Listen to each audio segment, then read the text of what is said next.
ये पूरा जो विश्व है, जैन शासन, जैन धर्म के हिसाब से इसको किसी ने बनाया नहीं है। इसको कोई मिटाने वाला नहीं है दुनिया में। यह अनादि निधन है। और इस पूरे विश्व की भीड़ में मैं एक चैतन्य तत्व हूं। दुनिया है, भरी पड़ी है जीव, चारों तरफ भीड़ ही भीड़ है दुनिया में। कभी आपने विचार किया, कभी हमने ये सोचा कि हमारा जन्म क्यों हुआ है धरती पर? केवल खाना पीना और मर जाना यही जीवन का उद्देश्य है क्या? बहुत शांति से, गंभीरता से बात को समझना, क्योंकि ये जैन शासन की बात चल रही है। तो इस पूरे विश्व के अंदर मैं एक चैतन्य तत्व हूं। चैतन्य तत्व कहो या जीव तत्व कहो, एक ही बात है। विषय यह है कि मेरे अंदर आखिर ऐसी क्या चीज है दुनिया के अंदर जिससे मैं सुखी हो सकता हूं। विश्व के जितने सिद्धांत हैं वो मेरे आत्मा के पक्ष में है, मेरे पक्ष में है, किसी दूसरे के पक्ष में नहीं है।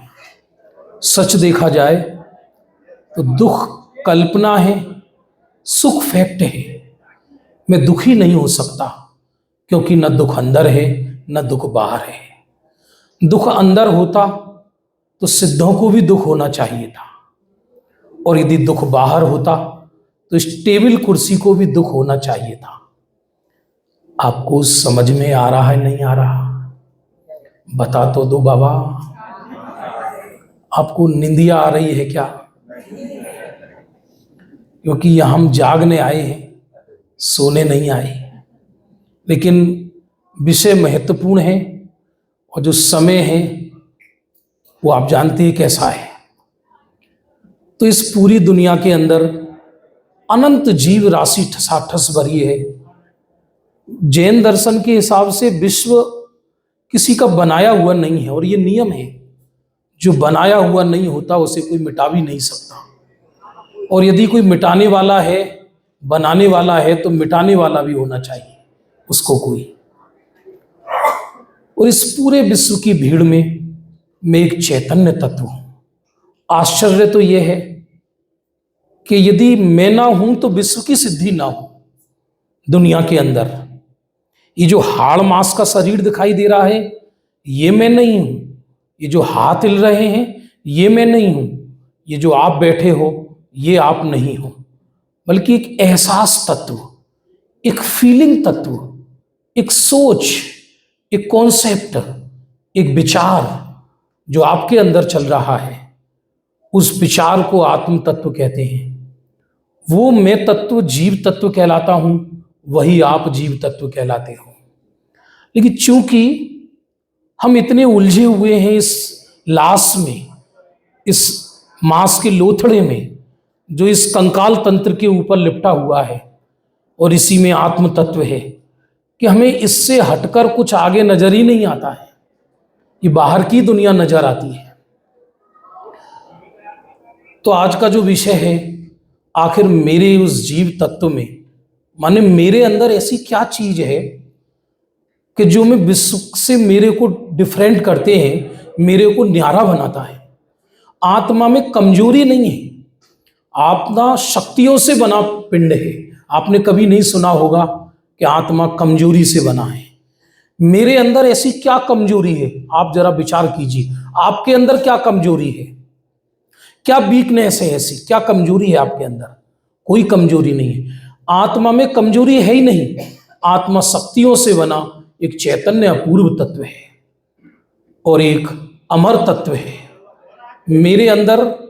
मेरे अंदर माने मैं जीव तत्व हूं। कुदरती माना अनादि निधन। मैं सुख से बना तत्व हूं। दुख कल्पना है, सुख फैक्ट है। मैं सुखी हो सकता हूं क्योंकि सुख अंदर है। मैं दुखी नहीं हो सकता क्योंकि दुख मेरे अंदर नहीं है। जो चीज ही मेरे अंदर नहीं है वो मेरे अंदर कैसे हो सकती है? क्योंकि मेरा रोम रोम सुख से बना है, मेरा रोम रोम ज्ञान और आनंद से बना है, इसलिए मैं सुखी हो सकता हूं। दुनिया के अंदर जितने भी जीव हैं और जो ये कहते हैं कि मैं दुखी हूं, वो कल्पना से कहते हैं। परमार्थ रूप से देखा जाए तो आत्मा माने मैं चैतन्य तत्व एक सुख से बना अपूर्व तत्व हूं। आपको समझ में आ रहा है या नहीं आ रहा है? अरे बोलो। चेहरे पर निराशा है, क्यों? चेहरे पर उदासी है, डिप्रेशन है, शोक है, क्योंकि हम अपने को शरीर वाला मानते हैं। हम अपने को वो मानते हैं कि जो नष्ट हो रहा है।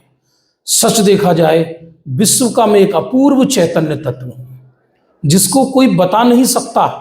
जो एहसास करे वो ही जान सकता है कि मैं कौन सा तत्व हूं।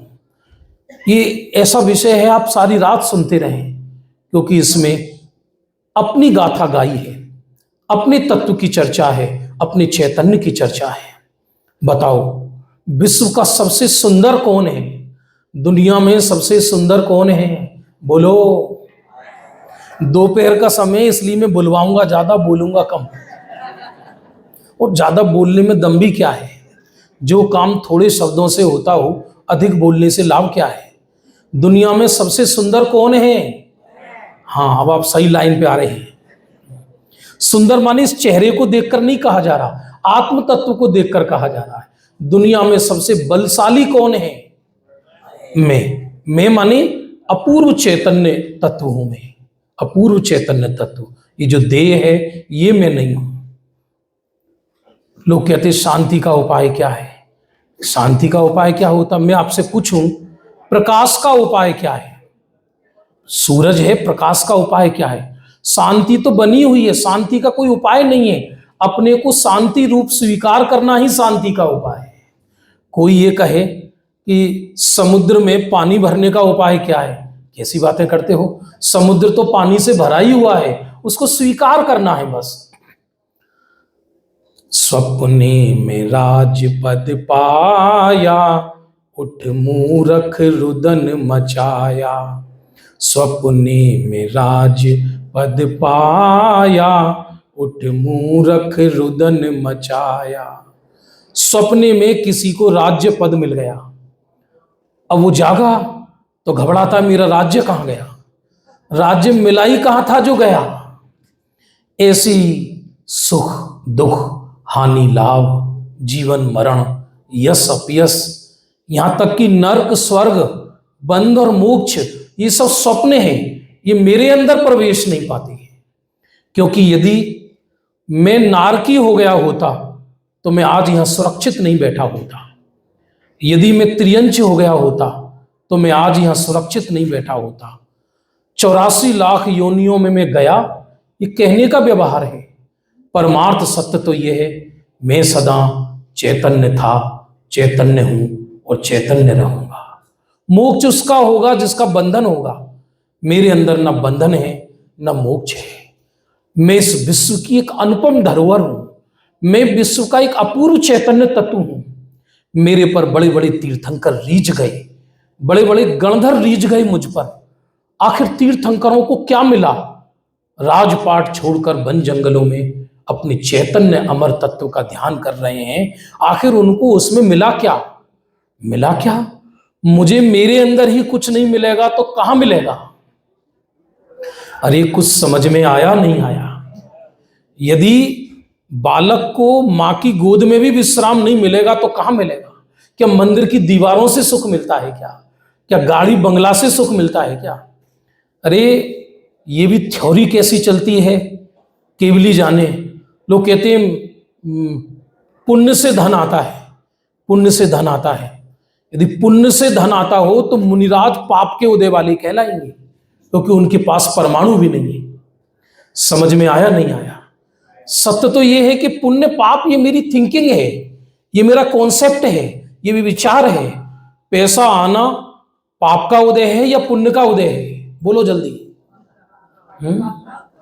पाप का उदय तो सब दे जाओ, इस कन्वेंशन में डाल जाओ।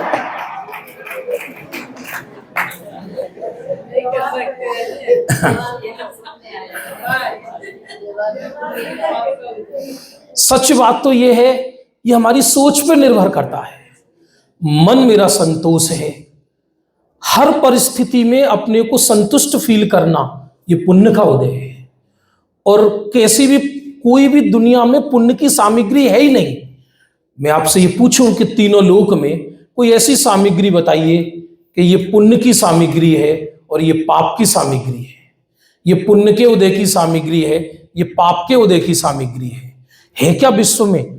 आप कहोगे एसी पुण्य के उदय से मिलता है, लेकिन जिससे गठिया वाय का रोग हो गया है उसको मिल जाए तो पाप का उदय का रोग कहलाता है। पाप के उदय से विवाह होना, शादी होना पुण्य के उदय से होता है या पाप के उदय से? अमेरिका से अधिक कोई नहीं जान सकता इस बात को। आप कहोगे नहीं, विवाह होना तो पुण्य के उदय से होता है, लेकिन मुनिराज जिनके पास स्त्री की छाया भी नहीं है वो पाप के उदय वाले कहलाएंगे, क्योंकि उनके पास तो है नहीं। ये तो मेरी थिंकिंग, मेरी सोच पर निर्भर करता है। सच देखा जाए तो सुख दुख, हानि लाभ, जीवन मरण, यश अपयश, पुण्य पाप, बंध मोक्ष, तीनों लोक, तीनों काल, ये शरीर, राग द्वेष, पूरा विश्व दिखाई देने वाला संसार, ये सब सपनों की भांति चित्र हैं। ये इनका मेरे अंदर प्रवेश ही नहीं है। मैं तो इससे बनाई का पूर्व चैतन्य तत्व। इधर कौन बैठा हुआ है? इधर लाइन में यहां दो साइड बनी हुई है ना, इधर कौन है? बोलो। लेडीज है। हाँ, और इधर कौन है? यही अज्ञान है सच देखा जाए। मैं तो कौन हूं? अपूर्व चैतन्य तत्व।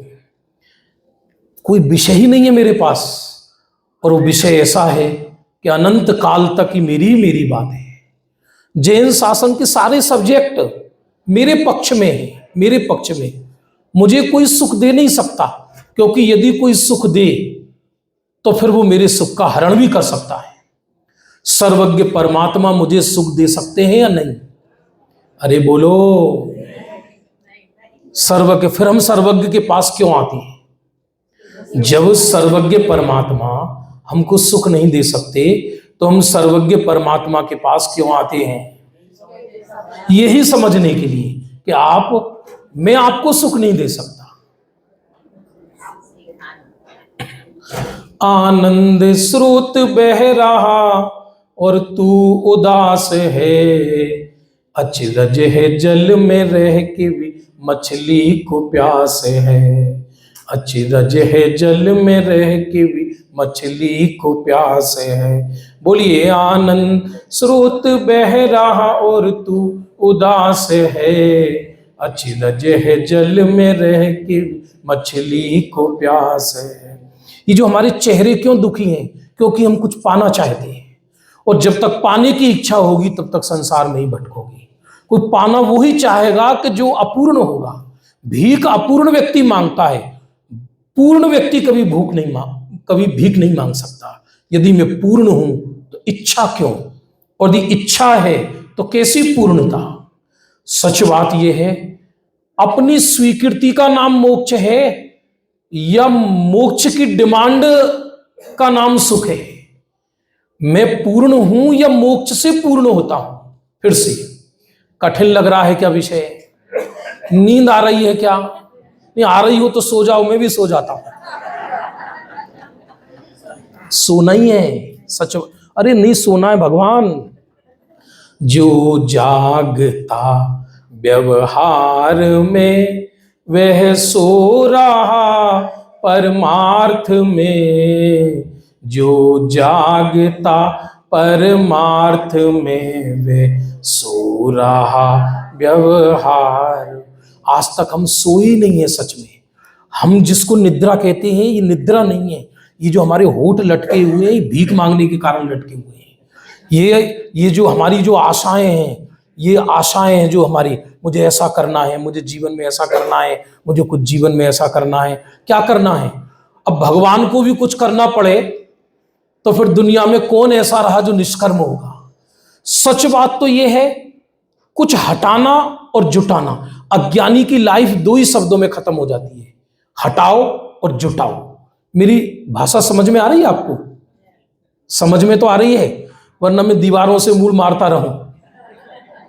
हटाओ मतलब जो पसंद नहीं आए वो हटाओ, और जो पसंद आए वो जुटाओ। अज्ञानी का संसार इन दो ही शब्दों में है। आप सुबह प्रातः काल से उठते हो और रात्रि तक सोते हो, तो आप अपने मन का ऑपरेशन करना, और आप स्वयं ही आपको जवाब आएगा कि सारी जिंदगी इसी में निकली। और धर्म क्षेत्र में भी यही कर रहे हैं, धर्म क्षेत्र में भी यही कर रहे हैं।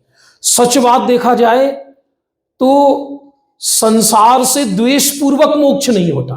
मेरे साथ बोलिए वाक्य आप ही, क्या कहा? संसार से द्वेष पूर्वक मोक्ष नहीं होता। कोई कहे मुझे संसार मिटाना है, संसार मिटाना है, यही अज्ञान है। सत्य तो यह है कि मेरे अंदर संसार है ही नहीं। मैं तो अपूर्व चैतन्य तत्व हूं। सुख दुख, हानि लाभ, जीवन मरण, यश अपयश, तीनों लोक, तीनों काल, पूरे विश्व से न्यारा एक खिला हुआ कमल अपूर्व चैतन्य तत्व हूं। मर गए मारने वाले, जब मेरा जन्म ही नहीं तो कौन मारेगा मुझे? जब मेरा मरण ही नहीं तो मेरा जन्म कहां से होगा? जो उसको मुक्ति होगी जिसका बंधन हुआ होगा। आपको ये लाइन, ये अध्यात्म समझ में आ रहा है, नहीं आ रहा? बोलो। कई लोग ऐसे बैठे हैं, ये दृश्य उसका होता है जब व्यक्ति बेचारा लाचारी में होता है। क्या करे? मैं सच बोल रहा हूं, करोड़ों और वो कमा लेना, अंत में कोई अर्थी को उठाने वाला पैदा नहीं होगा। क्योंकि इन दीवारों में सुख नहीं है, इन नोटों में सुख नहीं है। कुर्ता 100 रुपए का पहनो या 5,000 का पहनो, इसमें सुख नहीं है। किसमें? बंगला में सुख नहीं है। आदमी 5.5 फुट का है तो 5.5 फुट में रहेगा या कई हजार फुट में रहेगा? क्या क्या पदार्थ आत्मा में घुसते हैं क्या? 10 करोड़ की गाड़ी है तो 10 करोड़ की गाड़ी आत्मा में घुसती है क्या? मैं तो अपूर्व चैतन्य तत्व हूं। मेरे अंदर किसी बाह्य चीज का प्रवेश ही नहीं है। बाहर की कोई चीज मेरे अंदर प्रवेश नहीं करती, और मेरा चप्पा चप्पा सुख से बना है। दुख केवल भ्रम जनित है। क्या कहा? मिलकर बोलो ये वाली बात। मैं देखो मनोविज्ञान का प्रयोग करता हूं, मैं साइकोलॉजी बोल नहीं रहा, साइकोलॉजी का टीचर हूं। आपको विश्वास ना हो तो मैं आपको अभी भी ये बता दूंगा कि आप क्या क्या खा के आए हो अपने घर से। नाक की टुनटुनी से मालूम पड़ता है कि व्यक्ति गर्म चीज खा के आया है, शीतल चीज खा के आया है। व्यक्ति क्या है? बैठा है धर्म क्षेत्र में, जिनवाणी के आगे बैठा है उस सर्वज्ञ देव के शासन में, जो सर्वज्ञ देव कहते हैं कि सुख तेरे अंदर है, और इच्छाएं ऐसी लेकर बैठा है कि तीनों लोग उसके कटोरे में डाल दो तो भी उसका पेट पूरा ना भरे। इसलिए बात जरा शांति से समझो इस चीज को। कोई भी व्यक्ति यहां पर, जैसे 100-150 से जो भी लोग हैं, अपना दुख बताएं कि हमारा ये दुख है। ये छोटा मोटा प्रश्न नहीं है, ये बड़ा भारी प्रश्न है। एक भी व्यक्ति यहां अपना कष्ट बता दे कि मेरा कष्ट ये है। बताओ डॉक्टर साहब, आप ही बताओ, आप सबका कष्ट हरण करते हो। नहीं, ठीक है, मुक्ति कब होगी ये इनका कष्ट है, मतलब इच्छा हो गई, कष्ट है। तो वास्तव में देखा जाए, हर दुख का फिर ऑपरेशन करो कि ये जो मैंने मेरा दुख बोला, ये चीज वास्तव में वो चीज की कष्ट आत्मा में है क्या? तो मुक्ति कब होगी ये जो आपने कहा, तो आत्मा, जो आत्मा माने मैं अपूर्व चैतन्य तत्व, उसको मुक्ति की आवश्यकता है क्या? अरे समझ में आया नहीं आया?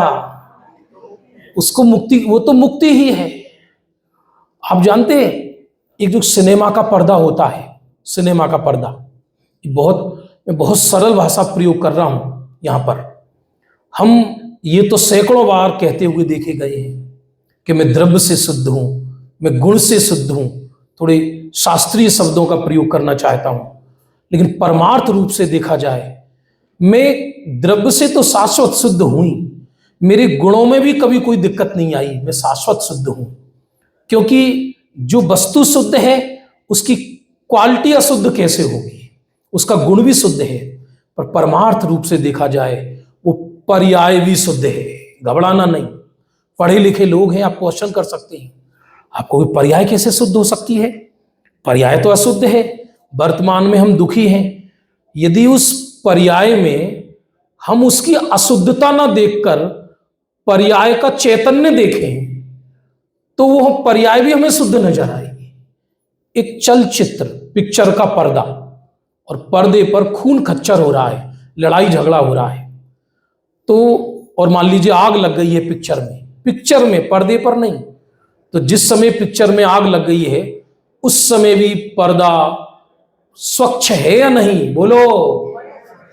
पूरा का पूरा, पर्दे के एक अंश में भी आग नहीं लगी। उसी तरह जिस समय मैं ये कह रहा हूं मैं राग द्वेष की आग में जल रहा हूं, तो राग द्वेष की आग में जलते हुए भी मैं चैतन्य परमात्मा उस समय भी स्वच्छ हूं या नहीं हूं? मैं उस समय भी पूरा का पूरा स्वच्छ विराजमान हूं। देखने की नजर चाहिए, देखने की नजर चाहिए। बहुत सारे इसके वो हैं। हम विषय ही अपना ये है, मैं और मेरी आत्मा का उपहार, माने मैं और मेरी आत्मा का सिद्धांत। इस विश्व के अंदर जितने भी सिद्धांत हैं किसी ने बनाए नहीं है। सर्वज्ञ देव सिद्धांत बनाते नहीं है, वो बताते हैं। उन्होंने बताए हैं। सर्वज्ञ के अनुसार दुनिया नहीं चल रही, दुनिया के अनुसार दुनिया चल रही है। हम में और सर्वज्ञ में क्या अंतर है? बोलते जाओ। क्या कहा? हम में और सर्वज्ञ में क्या अंतर है? नहीं, कुछ थोड़ा बहुत तो अंतर है। हाँ जी, चलो। इन्होंने निश्चय से नहीं है, व्यवहार से है। इसका मतलब निश्चय व्यवहार के ज्ञाता भी बैठे हैं कुछ यहां। हम में और सर्वज्ञ में क्या अंतर है? क्या अंतर है? एक अंतर तो यह है, मैं जैसा हूं जगत को वैसा देखता हूं, और सर्वज्ञ जगत जैसा है उसको वैसा देखते हैं। बस आप नजर बदल लो। हमारे साथ समस्या क्या है? हम जैसे हैं हमको जगत वैसा नजर आता है। जैसे डिप्रेशन के मरीज को सारी दुनिया डिप्रेशन में ही नजर आई, सब लुट गया, सब कुट गया, सब पिट गया। ये वो जो 24 घंटे न्यूज देखते हैं उनको ऐसा ही लगता है, अब गिरा बम, अब गिरा बम, अब गिरा बम, ऐसा ही लगता है। अब यहाँ हो गया, अब यहाँ हो गया, ऐसा वैसा 24 घंटे। ये फोबिया होता है, रोग हो जाता है व्यक्ति को। सब नष्ट हो गया, सब बर्बाद हो गया, सब बर्बाद हो गया। क्या बर्बाद हो गया? मेरा क्या बिगड़ गया? तुम्हारा क्या बिगड़ गया? हम जैसे हैं जगत को वैसा देखते हैं। चूंकि हम देह को मिलाकर देखते हैं, इसलिए हमको 24 घंटे ऐसा ही लगता है, मैं दुखी, मैं सुखी, ये वृद्ध, ये बालक, इसने बहुत विकास कर लिया, इसने बहुत उन्नति की है अमेरिका में आके। क्या किया है? इन्होंने 10-20 क्विंटल गोबर ज्यादा इकट्ठा किया है। सुनने में अटपटा लगेगा, ग्रंथों में लिखा है, ग्रंथों में। मेरी आत्मा के विकास का क्या संबंध है? बताओ ना कोई बताओ क्या संबंध है? आत्मा में कुछ बढ़ा क्या? मुझ में कुछ बढ़ा क्या? सभी बहुत निर्धन हो गए हैं, तो आत्मा में से कुछ निकल गया क्या?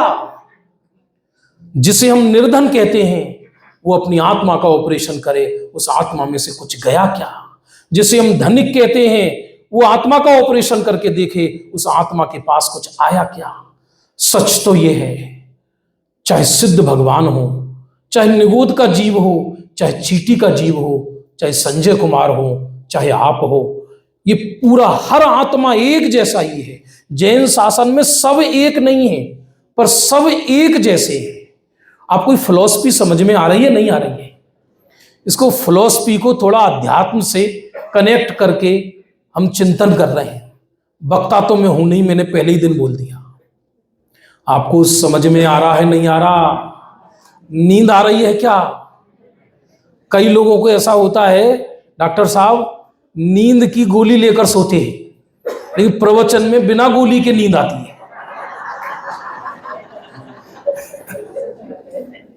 और उसका कारण है अरुचि के कारण। रुचि नहीं है।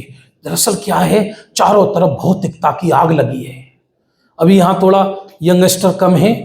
आप मैथ वाला, साइंस वाला, केमिस्ट्री, फिजिक्स, जितने भी साइंस के सिद्धांत हैं वो आओ मेरे पास सामने और आप बताइए। मैं आपको बता दूंगा ये सिद्धांत जैन धर्म में यहां से लिया गया है। सत्य तो ये है, दुनिया के अंदर जितने सत्य सिद्धांत हैं वो सब सर्वज्ञ देव ने ही बताए हैं, हमारे सर्वज्ञ देव ने बताए हैं सारे सिद्धांत। और तीनों लोक के अंदर एक जिनेंद्र देव का ही शासन चलता है। जो जिनेंद्र देव के सिद्धांत नहीं मानता वो भी जिनेंद्र देव के सिद्धांतों के अनुसार जीता है। क्यों? क्योंकि सिद्धांत बनाए नहीं है, उन्होंने बताए हैं पूरे के पूरे। अरे भाई साहब, आप तो आश्चर्य करोगे, समय सार की एक गाथा जयसेन आचार्य की टीका है, उसमें सोना बनाने की विधि आई है। आप कहोगे अब वो ही बता दो, बाकी छोड़ो।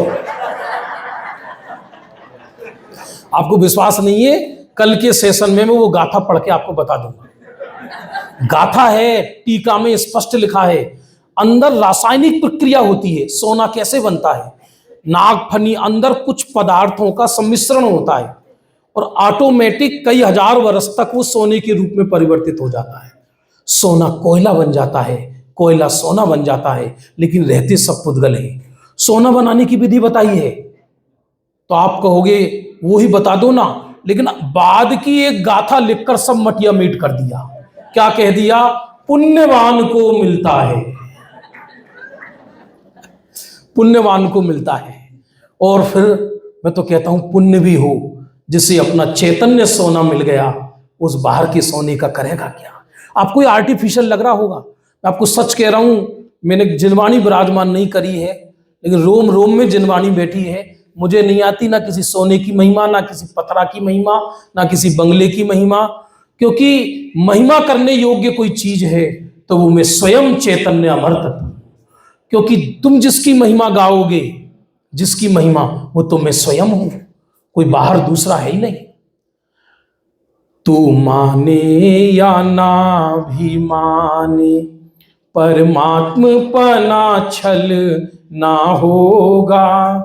जिसकी चर्चा इतनी सुंदर, वो कितना सुंदर। बोलिए, तुम मानो या ना भी मानो, परमात्म पना छल ना होगा। जिसकी चर्चा इतनी सुंदर, वो कितना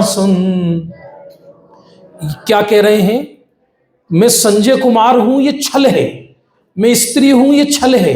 मैं राग हूं, ये छल है। पर मैं शुद्धात्म चैतन्य तत्व हूं, ये परम सत्य है। तुम मानो या ना मानो, तो भी मैं परमात्मा हूं, इस सत्य को कोई नहीं मिटा सकता है। हाँ, आप जैसा स्वीकारोगे वैसा बनोगे। आप जानते हो, मनोविज्ञान कहता है जैसा सोचोगे आप वैसा बन जाओगे। जैसा सोचोगे, दुनिया में मेंटली इतने रोग चल रहे हैं, आप कल्पना नहीं कर सकते कितने रोग हैं दुनिया में। हर व्यक्ति, समझ लो आप किसी इंडिविजुअल व्यक्ति को पागल कहो तो खोपड़ा फोड़ देगा, लेकिन आप सामूहिक पागल कहो तो सब तालियां बजाएंगे। दुनिया में अघोषित पागल है अज्ञानी, घोषित पागल हो तो पागल खाने में डाल दिया जाए उसको, क्योंकि इस शरीर से अपने को मानता है मैं चैतन्य तत्व हूं, मैं संजय कुमार हूं, मैं और मेरी आत्मा दुनिया की अपूर्व वस्तु हूं। आप जानते हो, एक एग्जाम्पल देता हूं मैं सब जगह, मेरी कीमत कितनी है। हम समझते हैं कि सामने वाली हमारी कीमत करेगा तब हम कीमती होंगे, उसको तो आत्महत्या कहते हैं, उसको तो भिखारीपना कहते हैं। कोई मेरी कीमत करे, वैल्यू करे, तो मैं ऐसी घटिया वस्तु हूं क्या कि सामने वाला मेरी कीमत करे या ना करे। एक रत्न है, एक डायमंड है, उस डायमंड को कोई जाने या ना जाने, तो भी वो दूसरों के जानने से डायमंड है या अपने स्वयं से डायमंड है। अरे मेरे भैया, समझ में आया नहीं आया? अब तो प्रसन्न हो जाओ। प्रसन्न ही नहीं होता व्यक्ति, इसलिए क्या करे, सारी जिंदगी आर्टिफिशियल में जा रहे हैं। दूसरे ही हंसा रहे हैं, दूसरे रुला रहे हैं। फोटो वाला फोटो खींचता तो दांत दिखाओ, मतलब क्या करे, मतलब उसको खुद का सुख नहीं है, उसके पास खुद का सुख नहीं है, सुख भी दूसरों की। मतलब आप देखो, इधर आपके समझ लो, आप क्या अमेरिकन कंट्री हो या यूरोप हो या यूके हो, मैं इस निष्कर्ष पर पहुंचा कि आदमी 5 दिन यहाँ काम करता है, फिर सैटरडे संडे चाहता है कि कहीं मुझे सुख मिल जाए, इसलिए भागता है पिकनिक के लिए, इधर जा उधर जा इधर जा, धक्के मारता है जहर खाने के लिए। लेकिन सुख तो अंदर है, करे क्या, सुख तो अंदर है। अरे मेरी वैल्यू, मैं कितनी कीमती पदार्थ हूं जगत का। यहां सब पढ़े लिखे लोग हैं। सौधर्म इंद्र का नाम सुना है आपने? आजकल तो हर जगह आदमी तुरंत इंद्र बन जाते हैं। सौधर्म इंद्र के पूरे जीवन में 40 नील सची इंद्राणियां होती हैं। कितनी? जरा बोलते रहो, समझाऊंगा मैं। नील कपड़े में लगाने वाला नील नहीं, गिनने वाला। मैं गिनता हूं, आप इंग्लिश में गिन लेना। इकाई, दहाई, सैकड़ा, हजार, 10,000, लाख, 10 लाख, करोड़, 10 करोड़, अरब, 10 अरब, नील, 10 नील, 20 नील, 30 नील, 40 नील। अम्मा 40 नील इंद्राणियां। अकेले सच्ची की बात करता हूं मैं, बाकी की तो कितनी होती है। अभी करना नियोग का विषय है, उसके लिए बहुत लंबा समय चाहिए। उस 40 नील इंद्राणियों में भी सची इंद्राणी एक ही होती है एक समय में। वो 3 पल्ले की आयु वाली होती है। इंद्र की आयु 2 पल्ले, 2 सागर की होती है। सागर में इंद्राणियां दर कितनी होती है? ढेरों।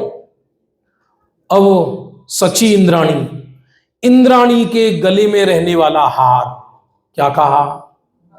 इंद्राणी के गले में रहने वाला हार।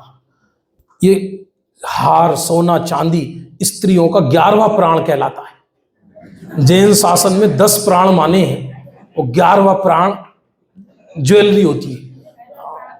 हाँ, पहला प्राण अपने तो जैन दर्शन के अंदर आयु, श्वासोच्छ्वास, भाषा, मन, इंद्रियां, ये सब प्राण हैं। लेकिन लौकिक दृष्टि से, मतलब जिसको जिससे प्रेम होता है, जैसे कोई जल को प्राण कहता है, कोई पुत्र को प्राण कहता है, तो यहाँ एग्जाम्पल चल रहा है, सुनना ध्यानपूर्वक। तो इंद्राणी के गले में रहने वाला हार का एक मोती इतना कीमती होता है कि चक्रवर्ती की संपदा इतनी कीमती नहीं होती। एक मोती की बात कर रहा हूं।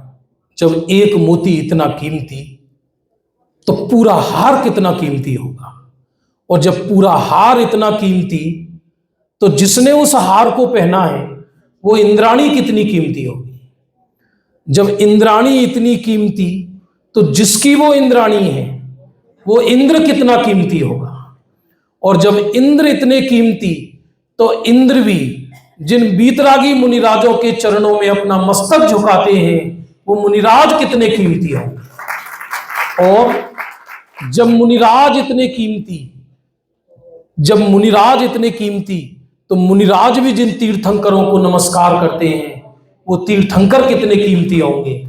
और जब तीर्थंकर इतने कीमती, तो तीर्थंकर जिस निज आत्मा के ध्यान से तीर्थंकर बने, वो निज आत्मा कितना कीमती होगा। जरा आप विचार करें, इसकी वैल्यू नहीं आती। उसकी माने आत्मा हमको थर्ड पार्टी लगती है। आत्मा थर्ड पार्टी। स्वानुभूति जी बता रही थी ना, आत्मा भटक, आत्मा हम सब, आत्मा माने मैं, आई, ये जो फीलिंग चल रही है, विचार तत्व से मैं पकड़ में आता हूं, मैं जगत का अपूर्व तत्व हूं। ऐसे ऐसे छंद लिखे हैं, दीवाने हो जाओ, सारी दुनिया भूल जाओ। निज रूप सजो भव कूप तजो, तुम काहे को रूप बनावते हो। चित पिंड अखंड प्रचंड जिया, तुम रत्न करंड कहावते हो। तू, ये के आचार्य कहते, तू बाहर के रूप क्यों बनाता है? तू तो जगत का प्रभु है, अपूर्व निधान है। एक जैन शासन ही ऐसा है विश्व के अंदर, जो ये कहते हैं हमारे भगवान कि तू स्वयं भगवान बन सकता है।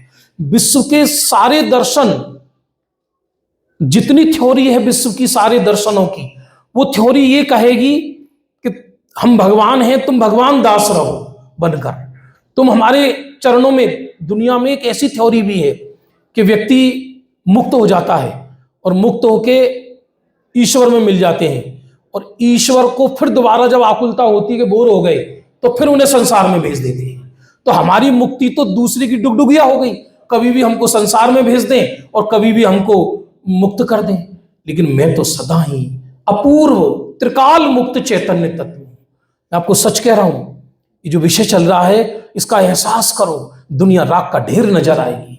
अभी समस्या क्या हो रहा है? प्रेम जगत से है, चर्चा आत्मा की है। क्या बोला?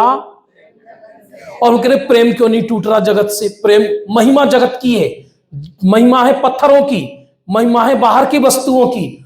आप जानना, नियम है ये साइकोलॉजी का, प्रेम किससे होता है? जिससे महिमा हो। महिमा किसकी होती है? जिसकी वैल्यू नजर आए। आज तक हमें हमारी वैल्यू नजर नहीं आई। कोई भी चीज जरासी सी देखी, जैसे मान लो आपके अमेरिका में जैसे घूमने जाते हैं लोग, नई नई चीजें बनी होती हैं, जैसे इंडिया में आए ताजमहल देखे, वाओ, पत्थर को देख के काहे इसमें वाओ है? एक बार जिस दिन तूने अपनी आत्मा को देखकर वाओ कर दिया तो तुझे सिद्ध भगवान सिद्ध शिला पर बुला लेंगे। हम कंकर पत्थरों को देखकर वाओ कहते हैं, और ये नियम है। हम पर्याय से प्रभावित हैं, हम दूसरों से प्रभावित हैं। मनोविज्ञान का एक ये भी सिद्धांत है, मनोविज्ञान की कक्षा चल रही है। जो बहुत जल्दी दूसरे से प्रभावित होता है वो बहुत जल्दी दूसरे से अप्रभावित भी होता है। इसलिए आज तक हम दूसरों की गांठ की पूंजी से ही जिए हैं, अपने से नहीं जिए। इसलिए हमारे चैतन्य परमात्मा, हमारे तीर्थंकर, हमारे पंच प्रभुओं ने दिव्य देशना में केवल एक ही गीत बताया है। आप जानते हैं, समव शरण के अंदर सब यहां पढ़े लिखे लोग बैठे हैं, काफी तो विद्वान हैं भाई, विद्वान ही हैं। अब विपिन जी, स्वानुभूति जी, डॉक्टर साहब, कितने तो यहां डेली के स्वाध्यायी जी बैठे हुए हैं जो गहरे स्वाध्याय करते हैं। समव शरण में भगवान के दर्शन करने आए कई लोगों को तो वही मोक्ष हो जाता है। भाई कैसे ऐसे कैसे मोक्ष हो गया? और कईयों को नहीं होता।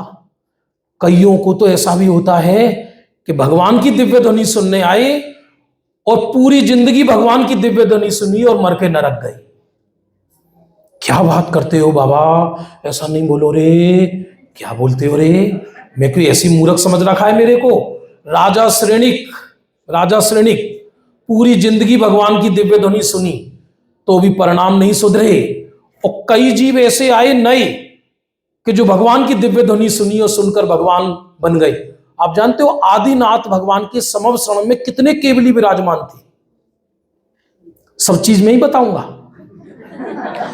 आदिनाथ भगवान के समव शरण में कितने केवली विराजमान थे? भगवान आदिनाथ तो थे ही थे, जो भगवान की दिव्य ध्वनि सुनने आए और आत्मा का ध्यान करके स्वयं भगवान बन गए। 20,000 केवली। कितने?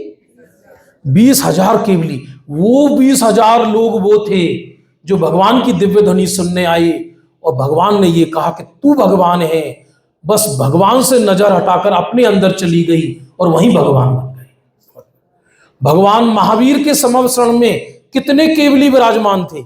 700 केवली। तीनों परिणति में पढ़ो, ये कोई टोना टोटका थोड़ी चल रहा है, ये प्रमाणिक बातें चल रही हैं। भगवान महावीर के समव शरण में 700 केवली विराजमान थे। 700 केवली। वो कैसे बन गए केवली? वो भगवान की दर्शन पूजन करने आए। हे प्रभु, धन्य हैं आप जानते हो, जिनेंद्र को देखकर जो जिनेंद्र का भक्त होता है उसे जिनेंद्र के तत्व ज्ञान की पहले महिमा आती है। धन्य है जिन शासन। और जिन शासन में किसके गीत गाए हैं? मेरे माने आत्मा के। जिन शासन में किसके गीत गाए हैं? अरे मेरे भैया जल्दी बोलो, आत्मा के माने मेरे।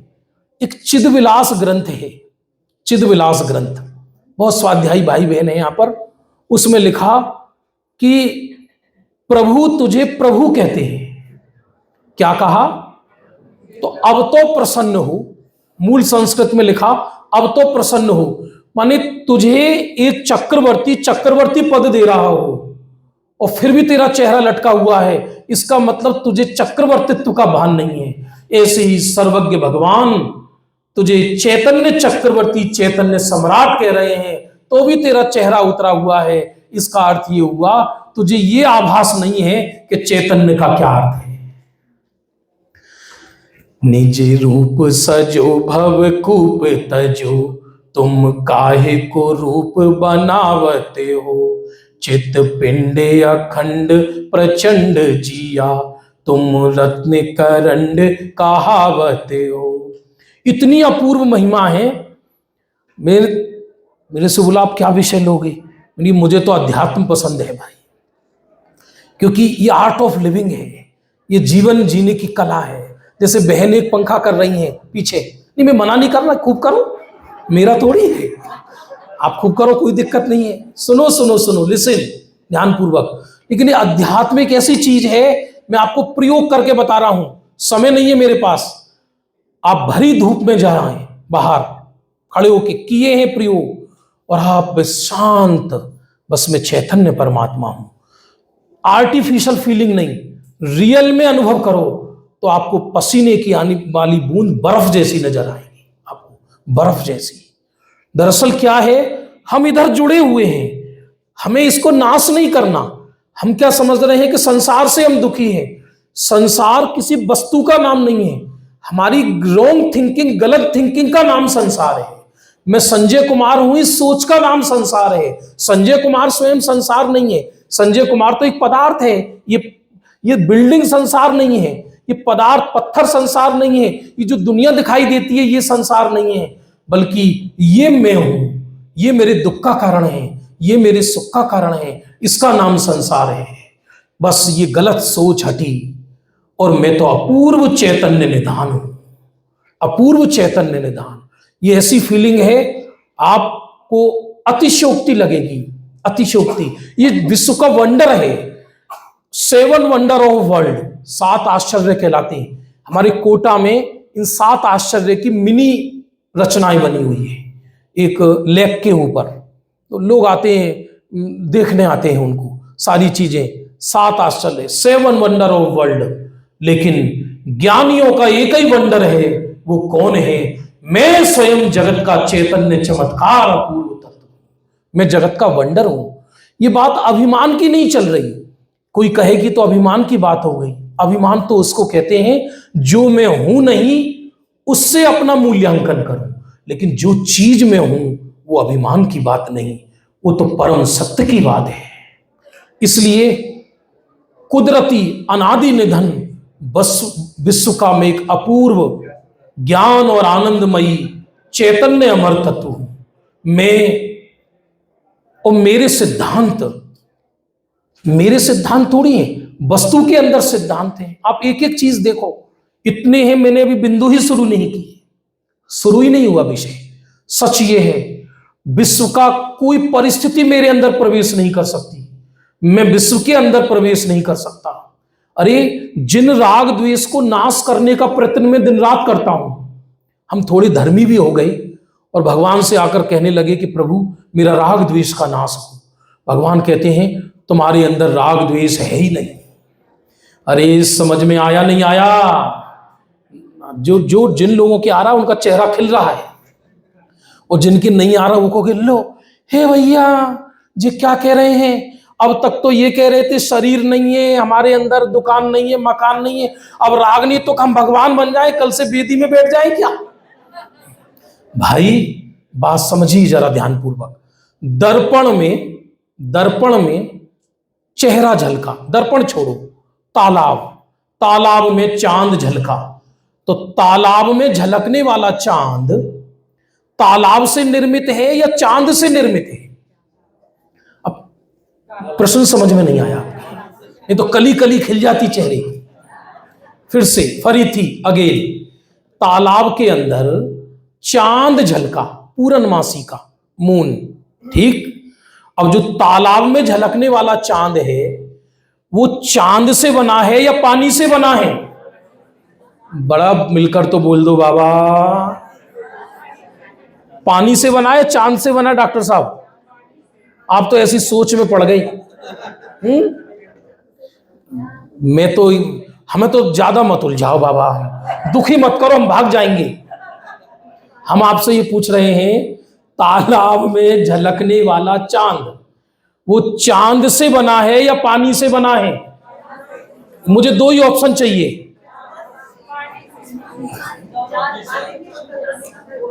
हद ही हो गई, जुल्म हो गई, कर्म फूट गए। भाई वो तो पानी से ही बना है।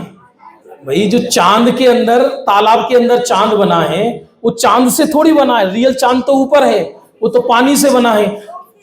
हाँ, छाया। हाँ, बराबर। हाँ, सुनो सुनो सुनो, अब आप सुनिए, घबराओ नहीं। अब आप उस चांद को पकड़ने जाओ जो छाया से बना है, तो आपके हाथ में पानी आएगा या चांद आएगा? आप जो पानी आएगा ना, तो जिस आत्मा को देखकर हम ये कहते हैं कि हमारे अंदर राग है, हमारे अंदर द्वेष है, उस ज्ञान स्वरूपी आत्मा में हम हाथ डाल के देखें तो ज्ञान नजर आएगा या राग द्वेष नजर आएगा?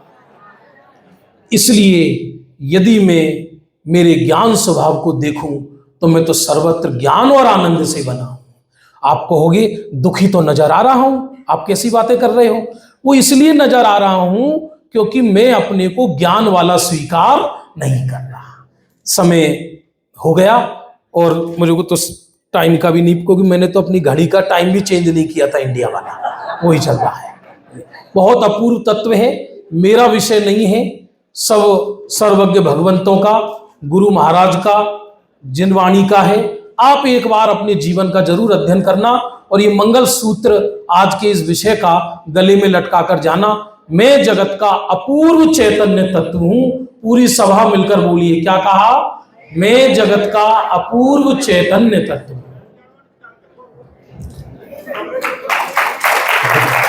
थैंक यू सर, बहुत ही अच्छा टॉपिक है। Thank you.